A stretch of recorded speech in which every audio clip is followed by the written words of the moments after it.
అక్షర, నీకు ఈ అంశము ఎవరైతే కనుక ఈ డాక్టర్ గారు చెప్పనంత వరకు నీలో ఒక భయము, చెప్పిన తర్వాత నీకు ఒక భయము, ఒక బాధ అనేది వచ్చింది.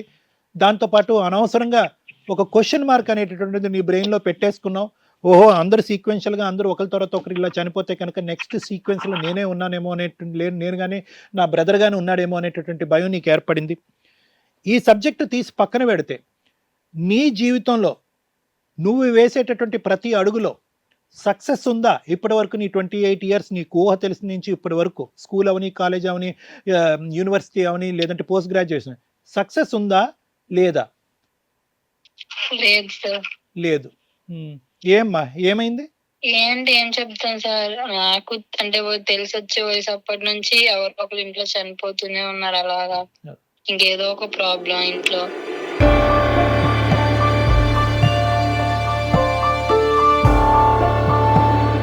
వెరీ క్లియర్ అమ్మా. తనకేంటంటే తను తేరుకునే లోపే మళ్ళీ ఒక డిప్రెషన్లోకి వెళ్ళిపోతుంది. అరే వీళ్ళు చనిపోయారు. ఆ చిన్న వయసులో ఏంటంటే ఏ సూసైడ్ అనేటటువంటి అంశం అర్థం అవటమే చాలా కష్టం. అసలు డెత్ అనేటటువంటి కాన్సెప్టే అర్థం కాదు. డెత్ అనేటటువంటి కాన్సెప్ట్ అర్థం అవటానికి ఒక చైల్డ్కి 8 నుంచి 9 సంవత్సరాలు రావాలి. అప్పటి వరకు డెత్, చావు అంటే ఏంటో వాళ్ళకి అర్థం కాదు. ఆ కాన్సెప్ట్ అంటే అర్థం కానటువంటి వీళ్ళకి కళ్ళెదురుగుంట సూసైడ్లు కనిపించేటప్పటికి ఒక దెబ్బ నుంచి ఇంకో తేరుకునే లోపల ఇంకో దెబ్బ తగలటం అనేటువంటి ఈరోజు అక్షర జీవితంలో మనకు కల్పిస్తుంది. అంటే దీన్ని మనం ఏమంటామంటే, జెనెటికల్గా ఒక అంశం వచ్చినా కూడా, డిప్రెషన్ రూపాన్ని వచ్చినా లేదంటే సూసైడ్ రూపాన్ని వచ్చినా కూడా వాతావరణ ప్రభావం అనేటటువంటిది కూడా ఇక్కడ ఉంటుంది. అంటే ఈ అమ్మాయికి 2 దెబ్బలు. ఒకటి వంశపారంపర్యంగా వచ్చేటటువంటి అంశము, రెండోది ఏంటంటే ఒక దెబ్బ నుంచి తేరుకోకముందే కళ్ళెదురుగుంట సూసైడ్ అనేటటువంటి అంశం కనిపించడం. నార్మల్గా ఒక డెత్ నుంచి తేరుకోవటం కంటే ఒక సూసైడ్ జరిగినటువంటి ఫ్యామిలీలో ఆ సూసైడ్ అనేటటువంటి అంశం, ఆత్మహత్య అనేటటువంటి అంశం నుంచి తేరుకోవడానికి చాలా టైం పడుతుంది. అసలు చావు అనేటటువంటి కరోనాలో చాలామంది చనిపోయారు. చాలామంది చనిపోయారు. చనిపోయినప్పుడు మనం ఏమనుకున్నాం, అరే ఓకే ఆ వైరస్ వచ్చింది, మనం ఏదైనా తప్పు చేసాము అన్నట్టు.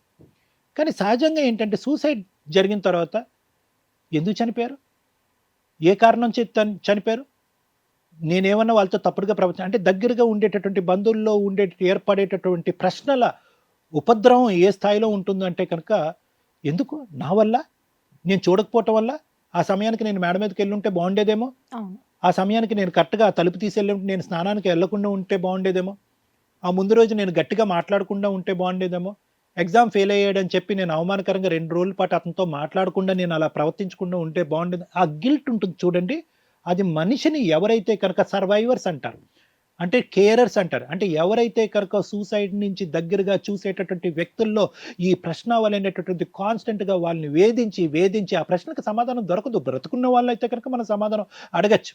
సూసైడ్ సర్వైవర్స్ అంటారు. కొంతమంది సూసైడ్ చేసుకున్న తర్వాత అదృష్టం బాగుండి బతికి బయటపడతా ఉంటారు. వాళ్ళని వెళ్ళి వీళ్ళు అడుగుతూ ఉంటారు, ఏరా నేను నిన్ను ఏమన్నానని చెప్పి నువ్వు చనిపోవడానికి ప్రయత్నం చేశాను, ఏమైంది, వాళ్ళ దగ్గర నుంచి సమాధానం దొరుకుతుంది. అప్పుడు వీళ్ళు చల్లబడతారు. కానీ చనిపోతే, అవతలి వ్యక్తి చనిపోతే కనుక వీళ్ళు కాన్స్టెంట్గా ఆ గిల్ట్తో బాధపడుతూ వాళ్ళే ఒక డిప్రెషన్లోకి వెళ్ళిపోతారు. అలాగా ఈరోజు అక్షర 1కి 10 సార్లు వెళ్ళింది. దగ్గర 8-9 మంది వాళ్ళ ఇంట్లో సూసైడ్ చేసుకుని చనిపోయారని అంది. బహుశా ఈ అమ్మాయికి ఏంటంటే ఆ ఊహ తెలియనటువంటి వయసులో తనకు అర్థం కాలేదు, చనిపోయారంటే చనిపోయారు, ఆ సూసైడ్ ఏంటి, యాక్సిడెంట్ ఏంటి. కానీ ఎప్పుడైతే ఊహ తెలిసి, ఎప్పుడైతే కనుక తన సొంత తల్లిదండ్రులు తన కళ్ళు ఎదుర్కొంటే డ్యూయల్గా, అంటే ఒకే టైంలో చనిపోయారో, ఈ అమ్మాయికి ఒకేసారి కళ్ళు తెరుచుకుని బ్యాక్గ్రౌండ్లోకి వెళ్ళి ఒక అండర్స్టాండింగ్లోకి వెళ్ళి ఒక ప్రశ్న తన మైండ్లో డెవలప్ అవటం వల్ల ఈరోజు అమ్మాయి తెలివిగా ఓ genetic and metabolic disorders doctor, ఒక సైకియాట్రిస్ట్ దగ్గరికి వెళ్ళి కలిసింది ఈ అమ్మాయి. ఏంటి సార్ ఇలా జరుగుతుంది ఏంటి, దీనికి నా పూర్వీకులు ఎవరైతే కనుక ఒకే ఒక క్యూలో అందరూ కట్టకట్టుకుని ఒకరి తర్వాత ఒకరు సూసైడ్ చేసుకుని చనిపోతున్నారు కదా, బహుశా వాళ్ళకి ఆ నాలెడ్జ్ లేదేమో, ఆ సైంటిఫిక్ బేస్ లేదేమో, నెక్స్ట్ నేనేమో ఈ సీక్వెన్స్లో మిగిలింది నేను ఒక్కదాన్నే కదా, నేను నా తమ్ముడు కదా, నెక్స్ట్ నేను కానీ మా తమ్ముడికి కానీ మా ఇద్దరిలో ఎవరికైనా ఏదైనా అవుతుందేమో అనే అభద్రతతో ఈరోజు ఇప్పటి వరకు డిప్రెషన్లో ప్రయాణం చేసినటువంటి అక్షరకి ఈరోజు ఫోబియా అనేటటువంటిది వచ్చింది. చనిపోతానేమో అనే భయం, లేదంటే రేపటి రోజు ఇంకోటి ఏదైనా ఉపద్రవం వస్తే కనుక తట్టుకోలేక ఆఖరి పరిష్కారంగా, చావే పరిష్కారంగా నేను ఆలోచిస్తానేమో అనేటటువంటి ఒక అభద్రత, ఇన్సెక్యూరిటీ. ప్రధానంగా ఇప్పుడు జరిగేటటువంటిది ఏంటంటే, ఈరోజు అక్షరాన్ని మనం చాలా జాగ్రత్తగా ఒక సమాధానం చెప్పి ఈ అమ్మాయిని కాపాడవలసినటువంటి బాధ్యత మీ మీద, నా మీద, హిట్ టీవీ వారి మీద ఎందుకు ఉంది అంటే కనుక, ఈరోజు ఇప్పటి వరకు ఆ అమ్మాయికి చెప్పుకోవటానికి ఒక 10 మంది మనుషులు ఉన్నారు, చెప్పుకోవటానికి తల్లిదండ్రులు ఉన్నారు. కానీ 2 నెలల నుంచి ఈ అమ్మాయి ఏకాకి. అవును. ఉండేటటువంటి ఒక్క తమ్ముడు తనకంటే చిన్న వయసు వాడు. ఈరోజు ఒక పెద్దరికం పాత్ర పోషించవలసినటువంటి పరిస్థితి. ఇంతకుముందు చెప్పుకోవటానికి మనుషులు ఉంటే కనుక ఏం జరుగుతుందో తెలియక చెప్పుకోలేకపోయింది. ఈరోజు అన్నీ తెలుసుకున్న తర్వాత ఏం జరగబోతుందో అన్నది అర్థమైన తర్వాత చెప్పుకోవటానికి మనుషులు లేనటువంటి పరిస్థితి. కాబట్టి రియల్ హెల్ప్ ఈరోజు అక్షరకి మనం ప్రొవైడ్ చేయవలసినటువంటి అవసరం ఉంది. అతి భయంకరమైనటువంటి పరిస్థితి అన్నమాట ఇది. ఒక్కరు చనిపోతేనే చాలు, సీక్వెన్షియల్గా చనిపోతే. ఈ దిక్కుతోచినటువంటి పరిస్థితిలో అక్షర ఉన్నావమ్మా? ఉన్నా సార్. నేను ఒకటే చెప్తున్నానమ్మా, ఒకే ఒక పాయింట్. నువ్వు బాధపడుతున్నావు, ఏడుస్తున్నావు, కుంగిపోతున్నావు. కానీ ఈ బాధలోంచి కూడా నాన్న చెప్పు నాన్న. సార్ మీతో మాట్లాడుతున్నా కూడా ఫ్యాన్ చూస్తున్నా కురేసుకోవాలనిపిస్తుంది సార్. బేసికలీ నేను ఒకే ఒక పాయింట్ చెప్తున్నాను అన్న.